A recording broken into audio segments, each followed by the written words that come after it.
I'm going to start talking. That's what I'm doing. I'm going to start talking right now and start presenting. I just learned about Redux when I did Drupal. All right, hey.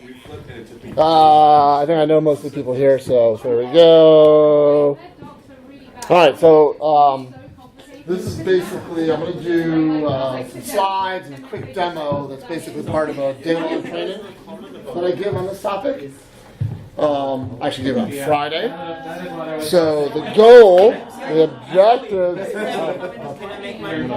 So if I kick Angie out, and everyone will follow. Angie, get up.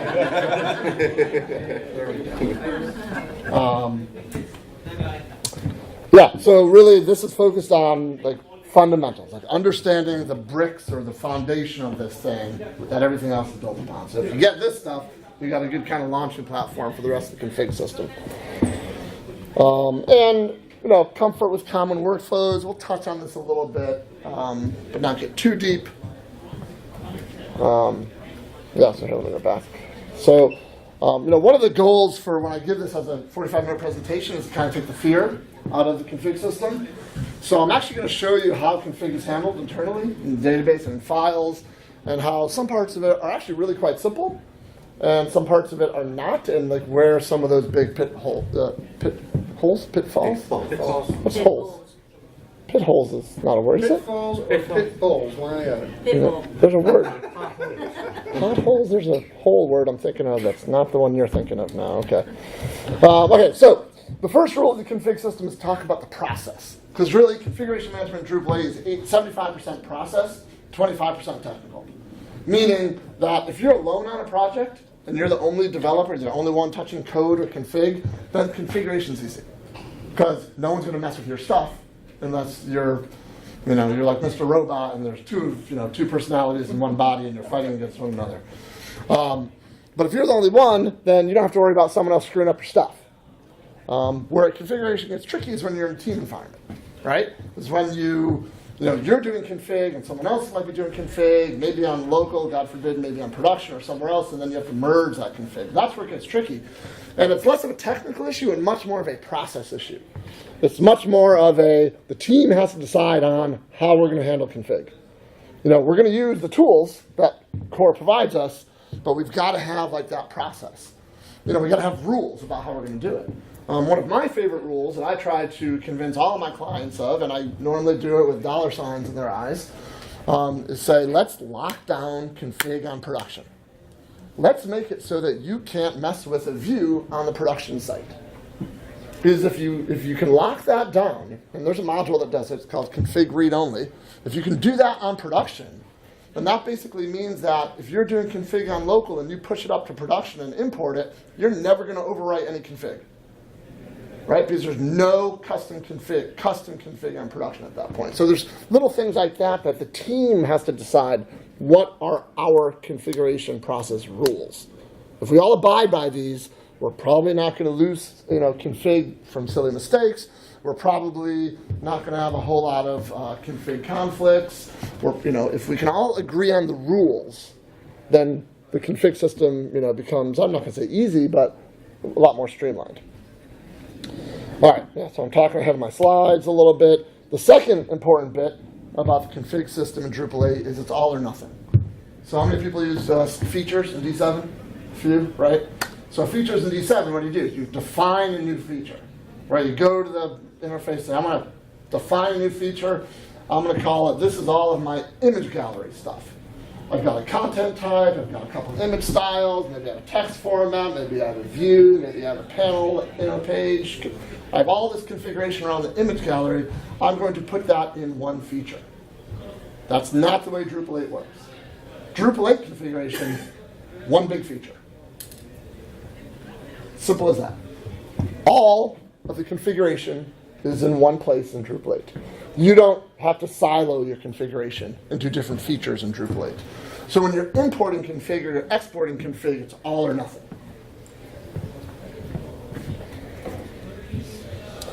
All right, so I think, we all know in the database, two types of data. You go to create a view. You pick your base table, pick your fields, your filters, blah, blah, blah, spend all that time, spend your 3 hours in the contextual filter, configuration pit of despair, get it all figured out, hit save. Where does all that get saved? All that configuration goes in the database. I think we all, in Drupal 8, 7, 6, 5, 4, we're all pretty clear that's where that goes. Similarly, if we go to content, add content, create a new article, type in the title, write 3 paragraphs about cats, add 38 pictures in there, hit the button. Where does that go? Well, all of that goes in the database. The pictures go in the files directory. That's pretty clearly content. So the database has configuration and content. And I'm not going to say all mixed together. There's some tables that are all content, some tables that are all configuration, but it's all in the database. So the whole goal of the config system is to get the configuration out of the database and into the file system. When it's in the file system, we can use Git to track it and move it around.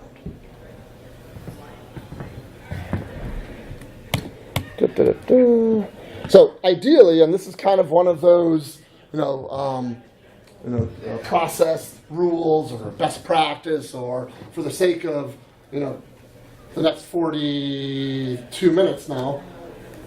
Is that right? No. Math is hard. 45 minutes. 37 minutes now. We're going to assume that we're using best practices. That when we're making config changes or code changes, we're doing it on our local. We're committing it to Git. We're pushing it to a dev environment, testing it there, and maybe a QA environment, testing it there before it goes to production. So we're going to make the assumption that, ideally, we're working on our local and pushing things up through our environments. So I use this graphic in almost every class I teach now, and it's just kind of how we, as good developers, should approach developer workflow. We have our local environment up here, so here's my laptop. Maybe there's some team members on the project. We've got some remote environments that are kind of developer-centric, so a dev environment, maybe some environment specific to Git branches over here. We have a stage or a QA or a testing environment, whatever you want to call it. And then we have the live environment up top. So again, the rule we should kind of strive for, and as a development team, maybe this is another one of those rules, is that the only thing that can move from local to dev and dev to stage and stage to production is going to be code. That's the only thing we want to move up. And the only thing we want to move down is content.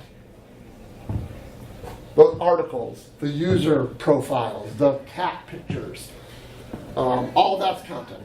So we're going to work on local. We're going to change a view on local. We're going to hit the save button. That's over here because it's in the database. Right? So we made a change on local and it's over here, but we want it up there. We can't go this direction as long as that stuff is in the database. We want that view configuration to go up. So it has to be in code. That's what the configuration system does for us. It takes that configuration out of the database, puts it in code so we can follow our best practice and move upstream. So hopefully I'm not telling anybody anything that they don't know yet. So clearly, if we did want to violate our so-called prime directive here and change configuration here and say, well, I need that view up there.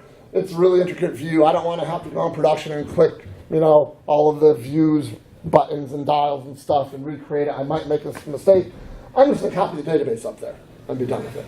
Well, you don't want to do that, right? Because while you're working on your view and figuring out your relationships and stuff, someone could be adding content up there. Someone could be adding, registering for a new account, leaving a comment or something. You copy the database up. Yeah, sure, your view is going to be up there, but you might just be overriding content. Also, there's some people who try and get, fancy with the spices. That's from Ratatouille, great movie. Some people might get fancy with the spices and say, well, maybe I'll just take the tables involving that views configuration and just move those tables. So I'll just say good luck with that and move on. So D8's configuration system and features in Drupal 7, they kind of do the same thing. Is they take that configuration from the database, put it into YAML, put it into code. Right? So when it's in code, it's in here, and we've got our expressway going up through our environments. When it's code, we can use Git, we can push to a remote repository, we can pull from that remote repository into dev, into a branch environment, into QA, into test, whatever the heck we have, and finally into production. Okay, so this is the image that, if we're talking config fundamentals, this is the one you wanna remember. So it's a very typical, simple workflow of Drupal's configuration system.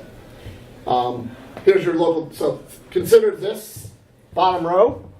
This is your local development environment. Acme Dev Desktop, Doxel, Lando, Drupal VM, whatever's local, that's this bottom line. And this is a remote environment up here.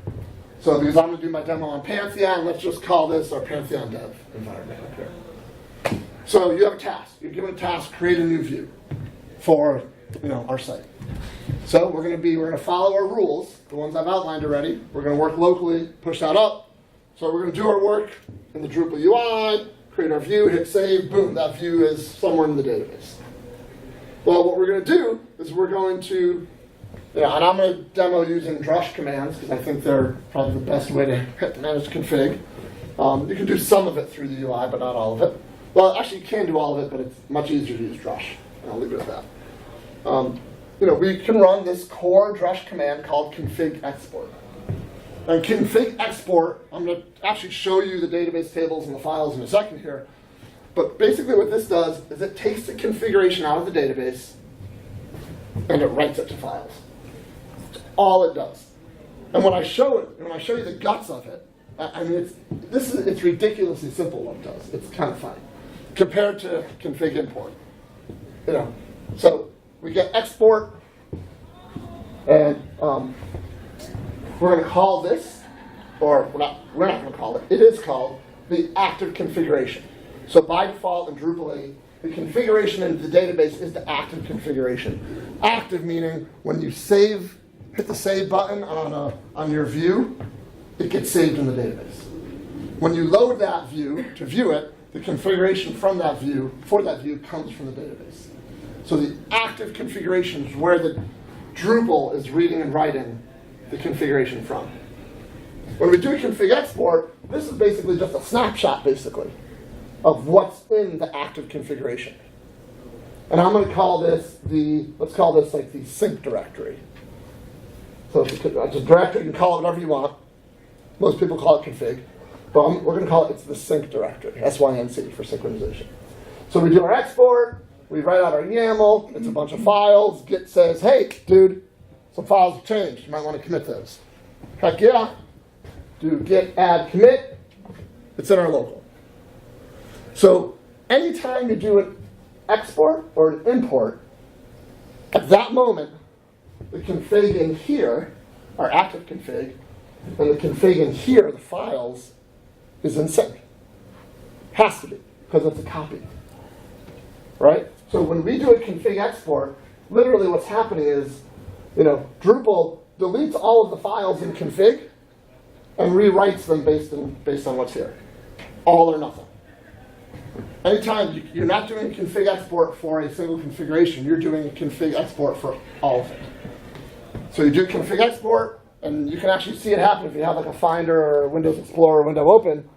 They all get deleted, then they all get immediately rewritten. So whenever you do an export, at that moment, config in here exactly matches config in here. So you get it in your repo, you can push up to a remote repository, GitHub, Bitbucket, Pantheon, Acme Cloud, wherever you're hosting your repository, and then you pull that config into your new environment. Not your new environment, your remote environment. So this is called this Pantheon Dev. So at this moment in time, after this pull happens, our snapshot, our config in code is now here. But just because we've pulled it in doesn't mean it's being used. Right? Because our active configuration is in the database. When that view gets loaded on Pantheon Dev environment, it's being pulled from the database. The Drupal UI doesn't care about what's in there yet. It cares about what's in here. In order for the changes to our view to take effect, we have to do a config import. And again, all or nothing. When we run that config import, all of the config in here gets deleted, and all of the config in here gets copied in. So immediately after that import, the config and the active config and the sync config is identical again. Because we're copying all of it from one place to another. Now, config export, pretty simple. And that's the next thing I'm going to show you. It's literally just taking config and writing up files.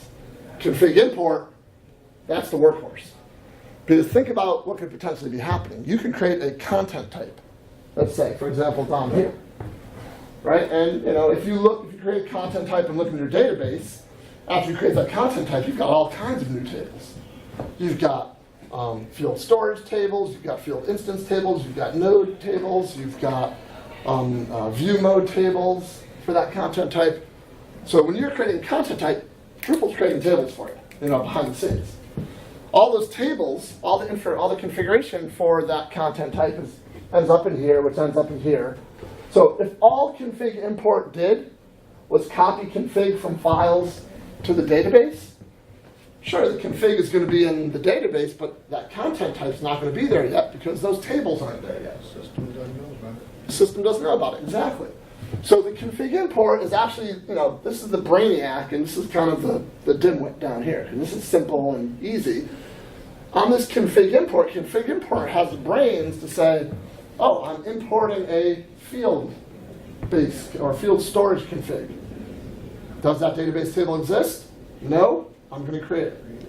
Oh, I'm sucking the content type config. Does that content type exist yet? No. Do the tables for that content type exist yet? No. I'm going to create it. One of the configuration files is called core.extension. It's basically a list of all of your enabled modules on your site. If we enable the paragraphs module here, export, git add commit, push, pull, import, and when core extension is imported, Drupal is looking at all of those modules that are enabled in that YAML file, and if they're not enabled, on the site yet, Drupal enables them and runs their install scripts. So whatever those modules need is going to get created. So that's doing some work right there. All right, so let's take a look at what that looks like in reality. So I always forget to open this up when I am prepping. So let me just do that real quick. I'm going to open up SQL Pro here. Just give me a second because I got to find my, where is it? There it is, 32768. Unless that didn't change? Wow. Okay. Make this a little bigger. I'll make it bigger here in a second. All right. So in the Drupal 8 database, there is a table called, anybody want to venture a guess? Config. And it's basically a table. This is a pretty stock install of Drupal 8. There, I know it's small, 200 rows in this table. And we're going to just look at one of them. These are, so if you're in the admin area of the Drupal UI and you change something and hit save, if it's written the proper way, all config is in this one table. So hopefully by now you're seeing why config export is kind of simple. So all of the config for your site is in this one table. So just as an example, the one I always use is system.site. So you're looking at all of the fields, right? There's a collection, which I'm not even sure what this is used for. I should look it up and figure it out, but it's never been populated as far as I've seen. But there's the name of the config, and then there's actually the config data. That's the whole table in 200 rows. So the name of this config, system.site. So this, in the database, a config is written as a serialized PHP array, not super readable for, we can figure it out as humans. It's not like it's, binary code or something, but it's not easy like JSON or YAML, but it's a serialized PHP array, which makes it fast for PHP. And in here, you can see we've got, this is basically the site slogan. So that's basically saying, the first thing is, here, maybe not the whole thing, let me get the whole thing, there it is. S:6 means here comes a string of length 6, the word slogan, that's the key of the configuration. or the configuration key. Then slogan has 6 letters, that's the S6. And then the value of the slogan is a string of 0 characters, which means there's no slogan, and you can see the double quotes at the very end, empty slogan. So if I come to my site on my local, and I do basic site settings, welcome to FLDC 18, change the slogan, hit save, it's going to active configuration, go into the database, come here, reload, reopen.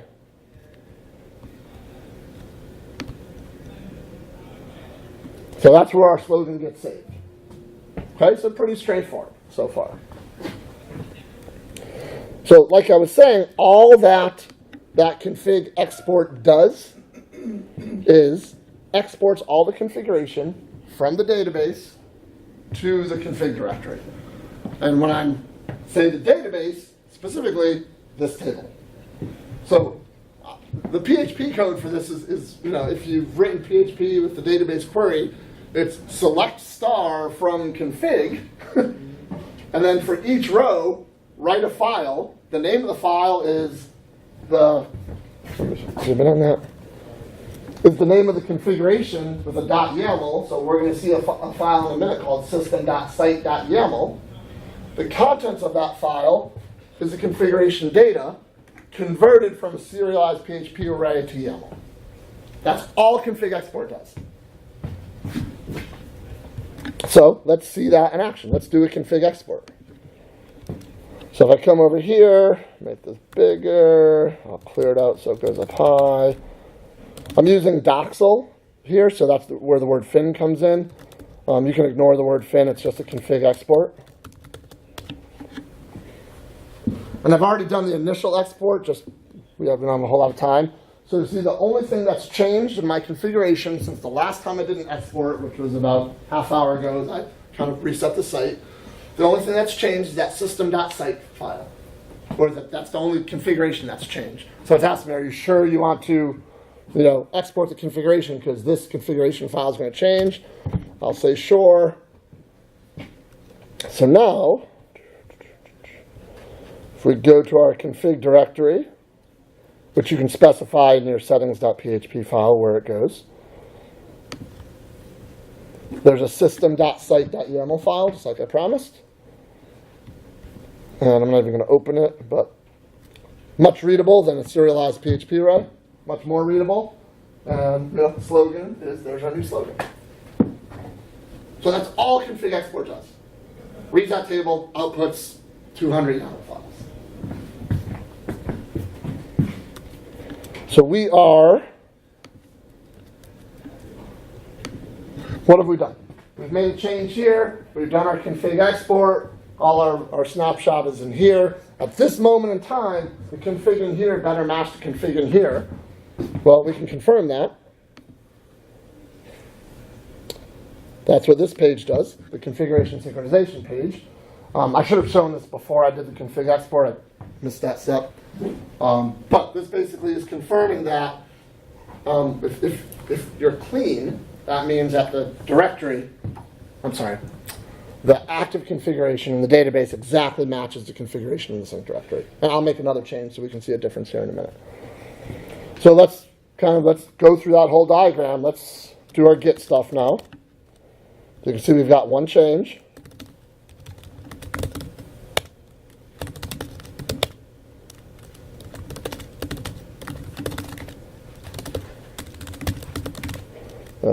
Change site slogan. All right, I've committed it. Let's push it. So now we're going up. So you can visualize that diagram.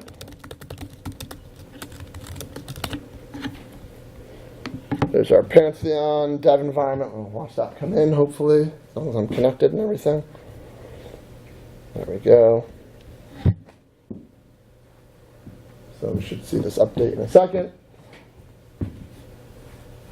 Come on, Pantheon. So here, let me just go back to the diagram while we're waiting. So we just did our push up. Pantheon dev environments automatically do the pull for us. So in a second, as Pantheon does its thing, it's actually doing the pull. I want to be, there we go. It came in while I was on the other screen, change site slogan a few seconds ago. So we can go to the dev environment. Now remember, at this point in time, our new slogan is here, it's not here though. And this is active. So if I reload, I'm not seeing the slogan yet. This is our dev environment.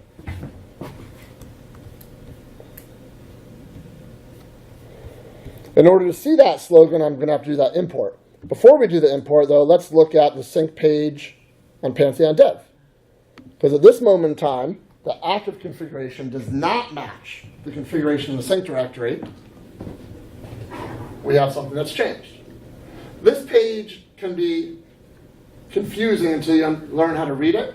So I have some tips and tricks at the end of this presentation. That'll be the last thing I show you. But as a couple of quick things. When you come to this page, and if you have changes, you might see like a yellow message text, a yellow box with message text. Ignore it. Just pay no attention to it. Because you will often see a lot more listed configuration changes than are actually there in reality. And it has to do with like line feeds and stuff like that. It's ridiculously misleading. So ignore the yellow warning text that says, all of these configurations have changed. And it's going to show you 30 configurations when in reality you just changed 2. It's horrible. The other thing we got to watch out for is, with the example we did, it's this word here, changed, makes sense, right? We changed that configuration. I'm going to show you another example next, where we're going to add a new configuration where the verbiage used instead of the word changed is confusing until you understand how to read it. But we can look at the differences, and here's another. This is I almost did a lightning talk on this because this makes me nuts. The labels on this, active and staged. I purposely used the phrase active configuration earlier because of this label. Active configuration. This is what's in the database. So currently in the database we have no slogan. I have a big problem with staged there. There's other things you can do with configuration in another directory called stage directory, which very few people use by default. I would much prefer to see this label as like the sync directory or the config sync directory or something like that, so that it's super clear that this is the database and this is your file system. So that's one of the things you can take away from today. Active means database, staged means file system. And that makes sense, right? The database, we have no slogan. This is the file system thing that we just pushed up. And this change, we expect to see this, because this is the change we pushed up, and there you go. So now, there's an import all button here. This import all button is the same as a config import. So I'm going to do a drush config import from the command line, but it's equivalent to hitting this button. We're taking, remember, it's all or nothing. So when we hit that button, all of the configuration in the database is going to get deleted and replaced with all of the configuration in the file system. Now, it's not as scary as it sounds, because Drupal is telling us it's basically replacing 99% of it, well actually because there's 200 files, 99.5% of it, with an exact duplicate. That 0.5% that's changed is this one file. But keep in mind, when we hit this button, it's not like it's just moving that one file over. It's actually all or nothing still. Or when I not hit the button. So I'm going to use terminus, which is basically, instead of using a remote drush alias, I'm going to make a call against the Pantheon dev environment. So I'm going to do a drush command, dpanth config dots against the dev environment of this site, and I'm going to do a config import. So this is the same thing as doing a drush config import against the Pantheon dev environment. You could, if you have SSH access into the machine, you can SSH into your remote environment, run drush config import. If you have an alias set up for your remote environment, you can use your alias. There's a bunch of different ways of doing it. Terminus is built into my fingers at this point, so that's what I use. So we're going to run our config import.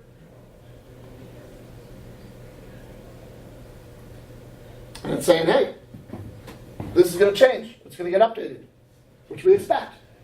We're moving from the files, we're moving the config from the files into the directory. Are you sure you want to do it? Sure. Done. Come over here. And remember, we just did an import. So theoretically, at this moment in time, database configuration, file directory configuration should be exactly the same. Was it in read-only? What? Did Yeah. you see it was in read-only before?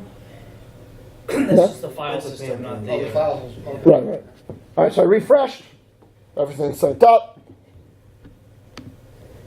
I come to the home page. We have our slogan. And, if we wanted to, we can look at our, our Pantheon stuff and say, okay, well, this commit is now on dev. It's ready to pull into test, so let's go ahead and pull it into test. This is only going to take a minute. Here's our test environment. No slogan yet there. And again, keep in mind, we're doing a very minor configuration change. If I had added 13 content types, 42 views, and all this other stuff, I would have done nothing different as far as configuration is concerned. The exact same steps, the exact same commands. The sync page would have a lot more stuff, but the steps are the same. All right, so that got pulled in, so I'm going to run my terminus command against test now.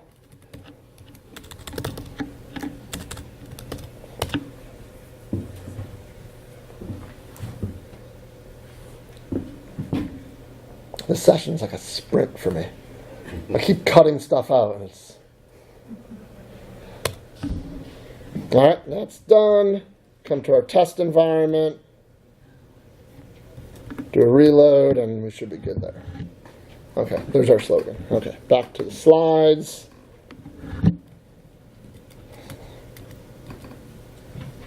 Okay, so very simple example. We saw all the guts, the foundation. It's big. So to be successful, to really use a config system, we've got to make it part of our process, our development process. So we have to start getting in the habit of, when we're doing Git pushes and pulls, we have to also think about not only syncing code, but also syncing config. And I'm not talking about syncing config in the files. I'm talking about syncing config that's the active config, right? Because when we do a Git pull, now on every Git pull, you might be pulling in code and config, but that config's only in the file system. If you want that config to be active, you have to do your config import as well. So when I teach this, I teach that when you do a push, when you're thinking about doing a Git push, before you do a Git push, you should be doing a config export. Because whatever you were working on might have changed config. So have it in your mind, okay, I'm getting ready to push code. Is there any config I need to push? Oh yeah, I changed that image style or something. Let me do my config export, git add, commit. I'm going to push all that up. So, Git push should not be living by itself on an island anymore. It's got a friend now. Config export and Git push have to be pals. The same thing if you do locally. If you're working, multiple branches on your local, and you're going to check out a different branch. Before you check out that branch, do I have config outstanding in this branch? Oh, I do. Config export, git commit, then check out. And similarly, when we do our Git pull, anytime we pull code in, there might be config in there. So it's got to have a new friend. When we pull, we have to import. Config import, because we may have brought new config in. When we check out a branch, after we check out a new branch, we have to import, because that branch might have configuration that our database doesn't have. So Git pull and Git push and Git checkout, I'll say, because they get new friends. They can't live on an island anymore by themselves. They have to get along with config import, config export, and this is part of the process, right? This is not. I've shown you all the technical part. Seriously, using config successfully is all about the process now. And if you're on a team of 5 and only one person is doing this, you're going to lose stuff. I mean, it's just the way you're going to overwrite stuff. Config's going to fall between the cracks. That's why it has to be a team process. Everybody has to be on board. Okay, so we talked about this. I go deeper into this if I had more time. So the reason why it's all or nothing is because of interdependencies, right? When we create a content type with 5 fields, that creates something like, let's say a content type with default view modes and 5 fields, 5 new fields. That's going to give us 10, 12, 13, I think minimum of 14 tables. And, the field instance table for one of those fields is dependent on the field storage table for that field, and also dependent on the content type table. So these configuration files are interdependent. So that's one of the reasons why we do it all or nothing. So we don't miss any of those interdependencies. It's not recommended to try and outsmart configuration system unless you really feel comfortable that you know what you're doing. Because it's possible you can, add some parameters to those drush commands and just export subsets of those things. If you're just starting out, don't do it. All or nothing is the way to learn the configuration system. That's speaking from getting burned. All right, so I did the live demo. I told you to ignore on the config sync page, ignore the warning text. But let's go ahead and do one more quick demo here. We're going to add something new, and I'm going to add a crazy, easy, simple new view here.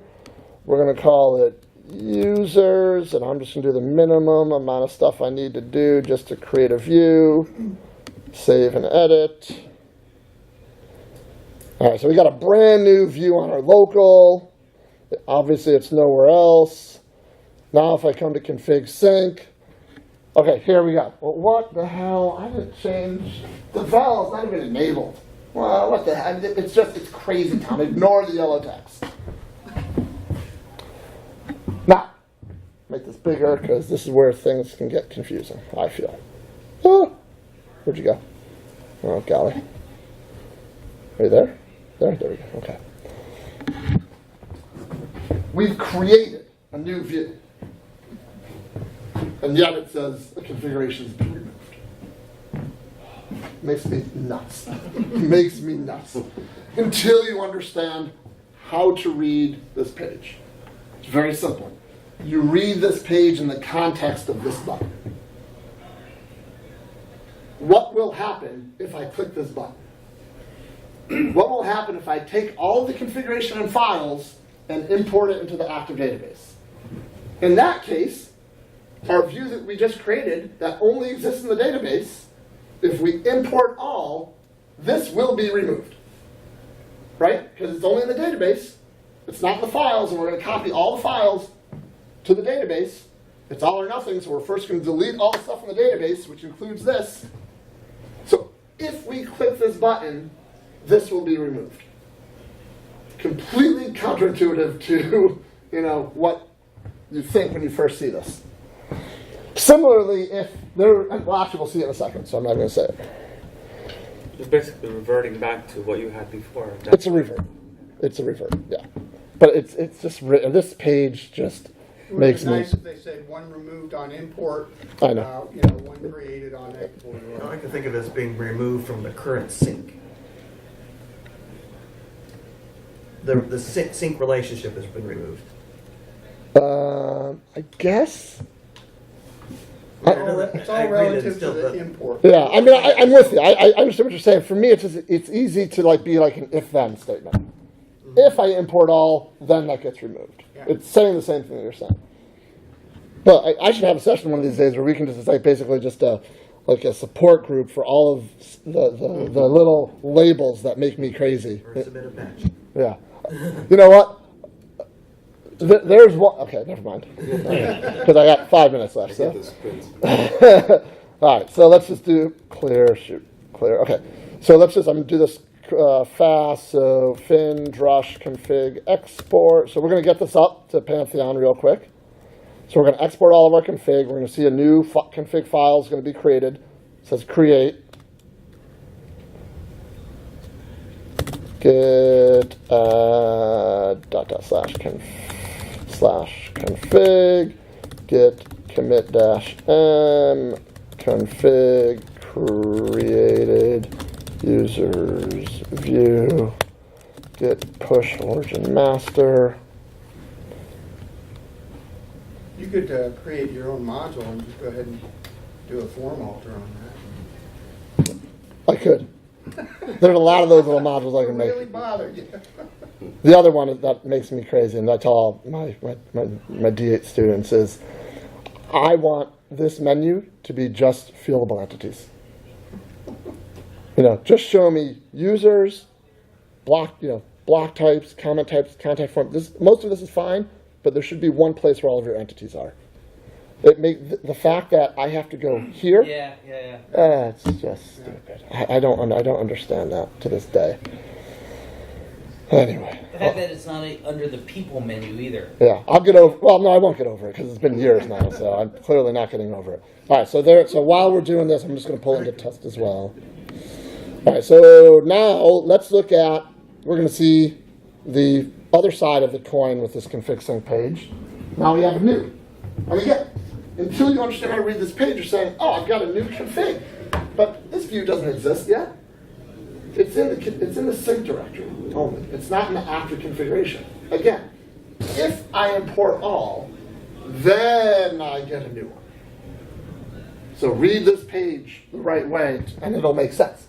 Makes perfect sense once you are looking at it upside down. So I'll do the button one here. Same thing as doing a Drush config import. We're synced up, and now my view is going to be here. There it is. All right, so let's finish up. Okay. So this is for the 8-hour class. All right, tips and tricks. When you're new to config, and especially if the whole team is new to config, this config read-only module is a godsend because you can enable it and lock down config on production, meaning you can't go to the views interface on production and tweak a view. That button is grayed out. You are locked out. If you want to make a change to a view, it enforces your process. You have to do it on local. You have to export, commit, push, pull, import. You've got to follow the process. I try to convince all of my clients to use this module. Even though I'm pretty darn comfortable with the configuration system, this module, this is money in the bank for your client. So that's the actual module configuration. Configuration read-only. Config_read-only is the module. This will save your client money. This will save you heartache. This will stop the urgent task request for what happened to my view, right? This is all. And the downside, there's always a dark side. The downside of this is the thing I run into the most is block placement is configuration. Which means if your client wants to move a block below another block, they can't do it on production. You would have to do that through the process. Now there's other modules that you can use, and there's actually talk in this HEQ of this module to ignore certain configs, make only certain configs read-only. I'm an all-or-nothing kind of guy, so I'm a process guy, so. But if you're just start beginning, and your whole team is beginning, this is the bomb. If for some reason someone's making config changes somewhere other than local, dev, production, QA, wherever, there needs to be a process in place where if there's a config change, that config change has to get in the repository ASAP. If it doesn't get in the repository, it risks being overwritten by someone doing a config import who's not paying attention. So, get it in, you make a config change, have a process to get it in the repo. This is the git pull, git config import, git config export, git push thing. When you sit down in the morning to start on a new task, you're used to doing a git pull. Make sure you have the latest code. Well, you need to have git pull and make friends with git config import. Drush config import. Your environment's not up to date unless your config is up to date. Your code might be up to date, but if your config's not up to date, oh well. Same thing with working in multiple branches. Before you change branches locally, export, commit your config. After you change branches, import the config that's on that branch, because it might be different than the previous branch. You saw me do this one. This is, I think it's a pretty smart thing. It helps me. Any commit message I write that involves configuration, I preface with config : when you go and review in your history and looking at who the heck changed the user account registration to administrator approval must be required or whatever, it's trackable now. All your config changes are trackable, and if you have the word config in there, it makes it easy to kind of go through all of your commit messages and see which ones have to do with config. This is the yellow text on the config sync page. Ignore it. It's crazy town. And that's it. Questions? Oh, 2 minutes over. I'm usually like 8 minutes over.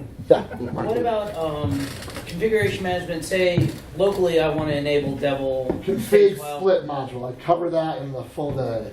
There's a module called config split that you can enable, and you can define what's called a split. I actually have it on the site. I can show you part of it. So what it does is you configure it, and you basically say, I want the following configurations to go in this other directory. And that other directory you ignore with Git. So I do a demo of it in the full day class, but so here, I don't know if I have any config in there. Yeah, so here's literally exactly what you just asked. I split out all configuration having to do with the devel module into this other place. And if you're using Drush, I know Drush 9, it's like Drush 8.5 or 8.6 or high, I forget which version of Drush, 8 dot something or higher. Config split automatically hooks into your config export and import commands. So the Drush commands are the same. As long as that split is defined, it will get imported or exported. In the Drush command, can you say development? Because I want my team to have the same environment. So I want that config exported so everybody can have that. Yeah. Okay. No. Then in that case, what you do is you don't. So if you only want it, then you actually split out the config split configuration as well. If you want to share that split with everybody, then you don't. Then you share the config split information. And then what will happen is then you'll actually need a second. This is where it gets confusing. So this is why I don't cover it here. But then you need a second config split for production. And your second config split removes that configuration on production. Configurations out. Yeah. So it can get a little bit confusing. I've actually gone down that road, but I decided it was just easier for each. It was a team of 3, so it's only it was just easier for each of us to have our own split in a Git Pull directory.